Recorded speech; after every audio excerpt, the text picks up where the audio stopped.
Final Score with Wes Moore on Fox 16.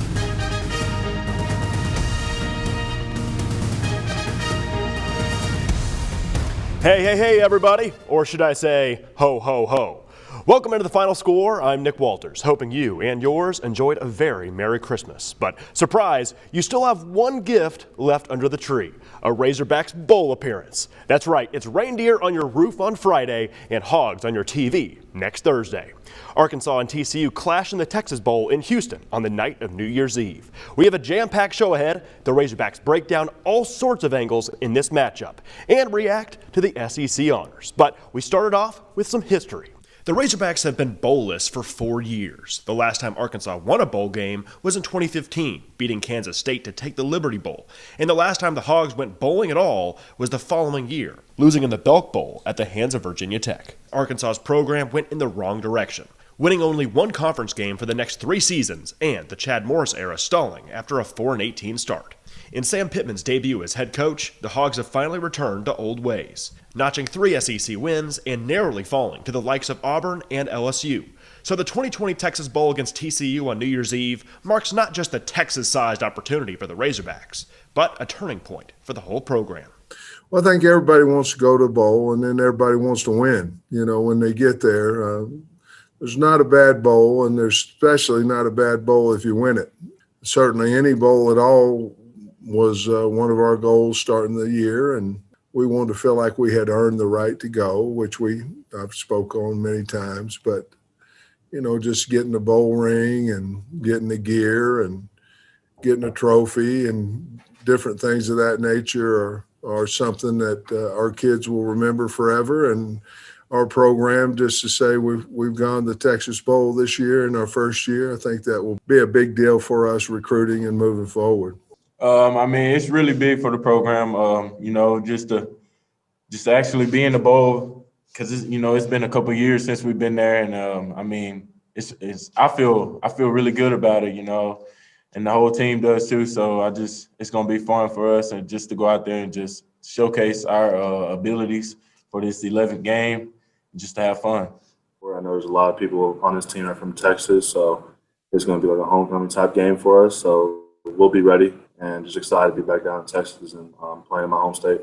Going to a bowl game is awesome. It's every football player's dream to go play college football and go to a bowl game. So I know everyone's really excited. Losing's never fun, and we don't do this to lose. We play to win. We go to win, and we're expected to win. So that's what we need to do in this bowl game. Winning's fun, and we need to go out there and show them that we're a good team and we belong and we're there to win. And at the end of the day, I just approach it as another game.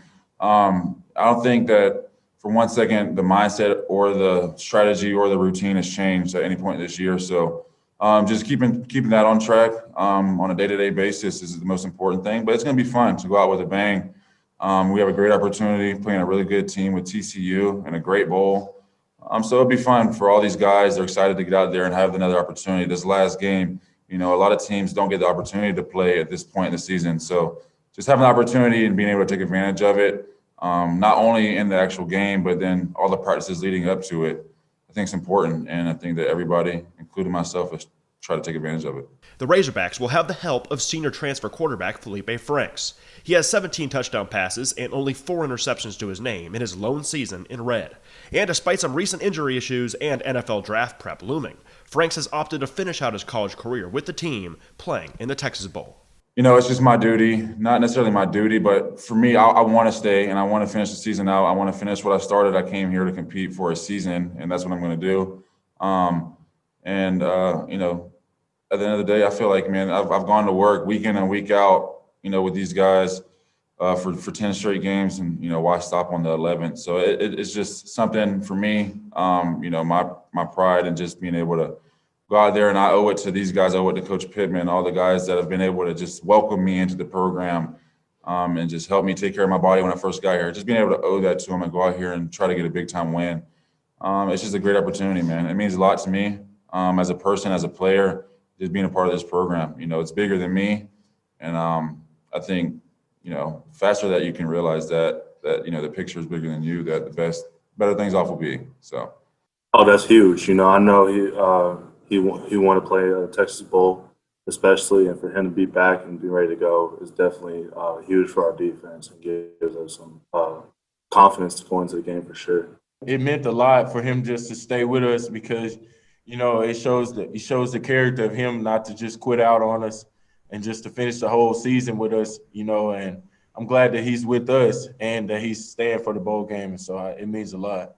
It has meant a whole lot to us, because he's seen the game so much since he's a senior and he knows what defenses is, everything. So it helps us out on the back end with the receivers, him picking out the routes, whichever route's going to be open, and, just having the maturity of a quarterback like that is really good for the Razorback Foundation.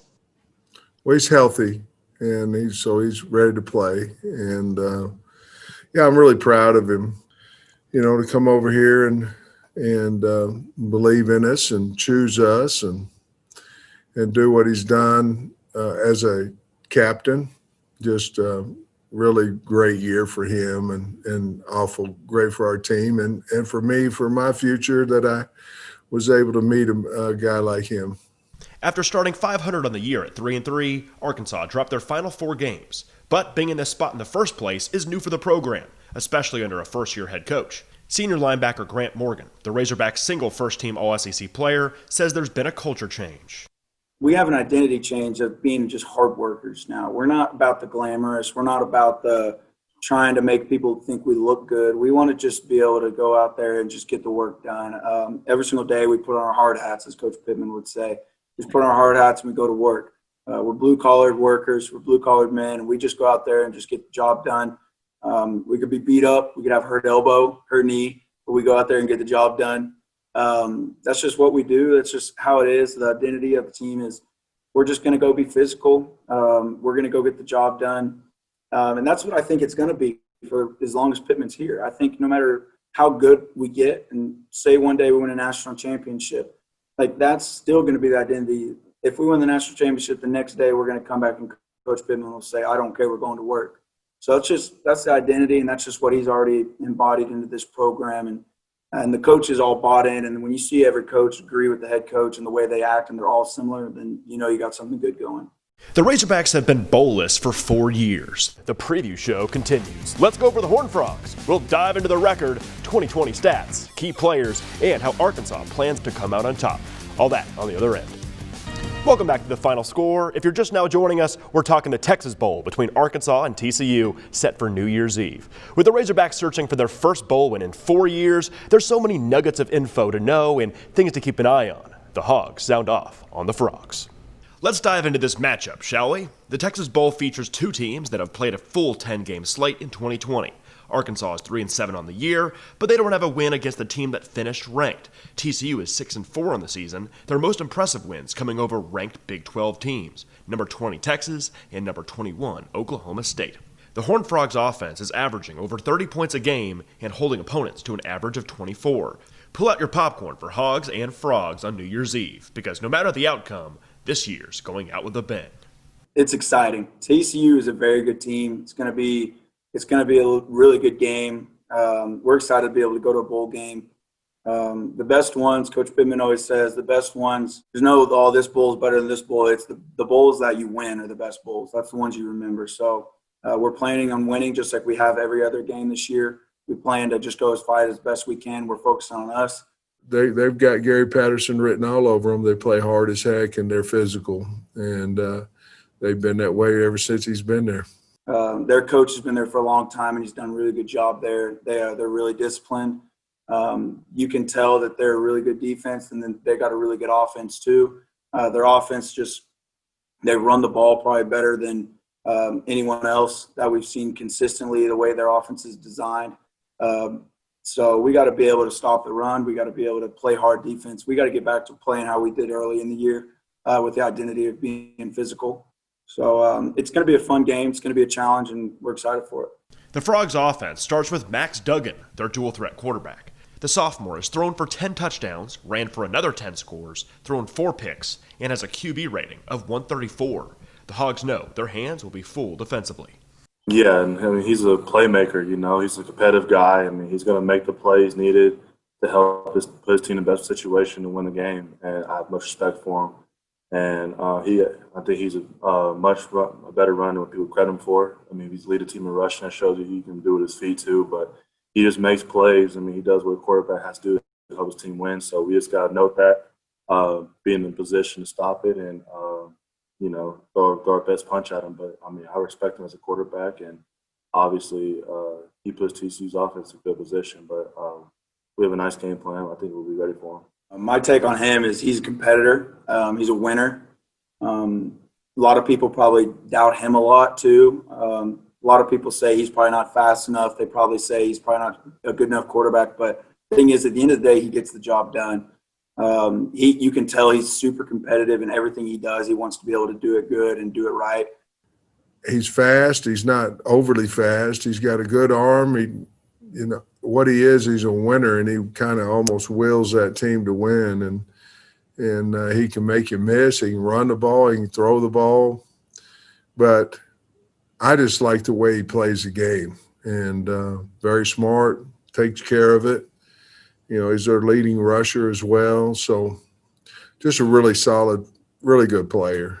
The thing with his rushing, he leads the team in rushing, but that's not a knock against their running backs. They got running back by committee. They got three or four really good running backs.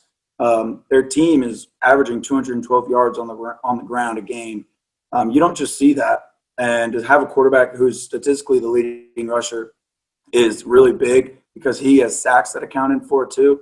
But they got really good backs too. I wouldn't count that out, but Max Duggan, he's a really fiery, competitive guy he's going to give it his all every single time. In the Big 12, there's quite a bit of throwing, even though TCU's leading the Big 12 in rushing at 214 yards per game on the ground. I don't know if they still are, but at one point they were, and they're a running football team. They just do it out of the spread. But those guys are fantastic players. We'd love to have them on our team, but they're good football players. They're elusive, they're fast, and they'll make you pay for your mistakes for sure. I know they got number one on film, Quentin Johnson. He's a playmaker. Tay Barber, much respect for his game. And, they have some running backs. I know they have a freshman running back that's really good along with other backs. So we just have to make sure we're in the right position and just do our jobs, nothing but our jobs, Like I said always before, there's 11 guys doing one thing. If we do that, I think we can minimize their offense. But like I said, they got some playmakers over there, and we just have to be aware of that and be ready to stop them. There's no way around it. The Razorbacks offense will have to put up points to keep up with TCU. Despite the Big 12's reputation of shootouts, that could be a tougher task than imagined. The Frogs' defense is respectable. In Arkansas, they acknowledge it. With their coach, the head coach being obviously a defensive-minded guy, I think they do a great job, just making plays. There's always somebody around the ball making plays, and I think that their guys up front are active, and they got good players, Power 5 school. They're a really good team on defense, and we're preparing, and we will need to be prepared when the game comes. So I don't know. I think they're a really good team. I think they're good on the back end. Up front, they're very active. But it'll be a challenge for us, and we like challenges. Every game this season has been a challenge for us, and we go out there and just answer to the bell. So defensively, led by Wallow, their linebacker. But they do a lot of disruptive things up front, a lot of movement, a lot of blitzing, a lot of line stunts. Try to free up those linebackers. They're good on third down. Third down, they've got some good rushers out there, some really good speed out there.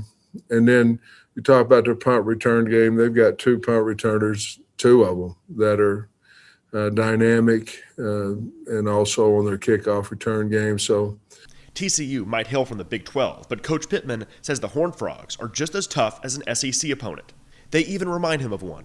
They're quick and fast and do, move on the D-line or O-lines. It must average about 310 pounds. They've got a big offensive line and a good offensive line. So certainly, and of course, they're skilled players, in the Big 12 and SEC, whatever, but they got outstanding skill and outstanding speed on their team. The SEC dealt out all conference honors ahead of Christmas, and some Razorbacks are feeling really jolly about it, especially a linebacker who's Arkansas's only first-team SEC selection. Stay right here. Welcome back to the Final Score. If you're just joining us, we're in a Texas Bowl special previewing the New Year's Eve big game between Arkansas and TCU. With the meaning of the bowl game appearance for the Razorbacks and the matchup breakdown in the books, let's hear about some SEC honors. The Razorbacks now have all conference titles on their resume, and for each player, it's mighty important for the whole program. On Tuesday morning, Christmas came early for several Hogs, Santa being the Southeastern Conference. The All-SEC teams were announced. The single first-team All-SEC selection for the Hogs was senior linebacker Grant Morgan, who announced on Christmas that he would take on his extra year of eligibility and return for his 6th season. Morgan is also a finalist for the Burlesworth Award, given out every year to the nation's best player who started their careers as a walk-on. No Razorback has ever won the award, which is named after a former Hog, Brandon Burlesworth. It means a lot to me, just because knowing where I come from and just being able to just go and do that and just show that anything's possible and you just got to work hard. But it definitely wouldn't have been done without my teammates. A lot of individual awards are not shown or not. They don't glorify the people that are behind it, and what the work gets done in the background. So my teammates helped me out a lot. They helped me be able to be in the right place at the right time and just be able to make the statistics that I did and be able to do what I did just because we flew around as a defense. We played really hard, and it helped me lead. It was easy because they made it fun. He was the motor of our defense, and he deserves that without a doubt. His motor throughout the year, the plays he made, and putting us in the best position as a defense and leading our defense. There's no brainer why he's a first team. I mean, he deserves that for all the hard work he has put in to get there. So I'm proud of him. The whole year's been a blessing in disguise. If you look at the beginning of the year, like when I was sitting at home in March and we were going, are we even going to have a season? I think that helped me. It helped me be able to be who I am today. It helped me because I work extremely hard. I don't have to be at a certain spot to be able to work hard. And I think that helped me be able to keep going. And I think it helped our team. I think it helped our team be able to push past other teams and be able to make that jump that we needed. So this year as a whole is just a blessing in disguise because who would have thought that we'd be where we are now, and just me winning this award just as a whole team, like that, just be able to show that we have as many people as we did on the All-SEC teams. That's awesome for this program. That's awesome for this team. But this year's meant a lot to me, my family, everybody that's been involved with me. And I know I'm more proud of the other guys who went on the All-SEC teams just because they deserve it. They deserve the world, and just because we worked extremely hard, especially in this crazy year. Making the second-team All-SEC list are wide receiver Traylon Burks and freshman safety Jalen Catalon. I just want to thank our football team just for pushing me every day throughout the all season. And I wouldn't have been able to get it without them. So I just thank them for it. And I just went out every Saturday and just played my heart out for the Arkansas Nation and this team and Coach Pittman, because I know it means the world to all of us. So I just put it all on line for them. Felt like my play was pretty good throughout the year, but obviously I'm second team. That means that I got work to do. So I'm honored, but I'm not satisfied, and it just feel for me to keep going and make the list next year. On the freshman All-SEC team is tight end Hudson Henry, offensive lineman Brady Latham, and safety Jalen Catalon. As a redshirt freshman, Latham started all 10 games at left guard and did not allow a sack. I think it's really good, and it shows, the coaches here coming in and really helping us out, and the strength staff getting us prepared to play. And I'm sure there'll be a lot more guys join that list next year. Everyone's working hard, and it's really cool. Transfer quarterback Felipe Franks is named a finalist for the Comeback Player of the Year. He and fellow senior Grant Morgan love to see the younger players getting well-deserved recognition. Those guys come to work every day and do their job, and then go out there on Saturdays and make a name for themselves. So it's, something that I see every day in practice. But at the end of the day, just knowing that those guys work that hard throughout the off season, and then all, the training throughout the season, the strenuous work that goes on your body day in and day out on the grind, and then being able to have that work recognized, it's a relief, and it pays off. So I'm sure those guys are happy. I'm happy for them. They should be happy because that's a big accomplishment. Not everybody gets to say they get those accolades. To see them succeed and get honored and get awarded, it's just like, for me as the captain, me as the leader, it's like to see them, because they're younger than me. I watched them when they first come in here. I hosted kind of both of them on their official visit. to see how good they're doing and the stats they've put up, and to just be able to be awarded for their hard work. It's like an older dad or an older brother. I'm their older brother, and it feels like it's just like I'm bringing them along and I'm patting them on the back every time they get something good. And it's really just like I live through them, and it's awesome to be able to, all three of us, be able to be there and to be able to have that award, and even Traylon Burks, like to be up there. So like it means a lot to the team as a program too, like I've already mentioned. But I'm really proud of them and the way they've played, and they got a lot of football left. So it was really cool to see them win it as well. With the season winding down, the Razorbacks are looking to the future at quarterback. I think that me and Coach Pittman have talked about it multiple times, but I think just he knows that, and that's one thing I love about him. He's always been the type of person that, the best decision for you, the best decision, for me, and we'll have that conversation again at some point. Obviously, KJ, I mean, we've seen him, but Malik Hornsby, I think that's going to be a really good battle at quarterback in the spring. Two potential starters for next season, redshirt freshman KJ Jefferson and freshman Malik Hornsby. I mean, they go out every day and they compete. KJ, he's, as you said, the Missouri game, he went out and he played his heart out for us. And, Malik, he's getting better and better every day. Coach Brown, he does a good job with them, in the quarterback room. He keeps them up to date on everything, in the playbook, staying in the playbook and everything. And I just think they're doing a really good job.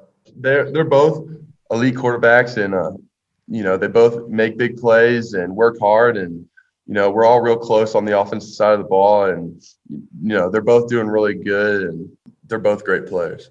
KJ is just continually getting better, doing a great job of just getting completions, and being really accurate with the ball. And then Malik's doing a great job of just learning the offense and being vulnerable to the coaching and being vulnerable to Coach Bryles, doing a great job, just soaking in all the knowledge. So I think Malik is going to be really good, and also with KJ as well as the rest of the quarterbacks. I mean, everybody is just using this time, as an opportunity to learn the offense better, get things more down pat.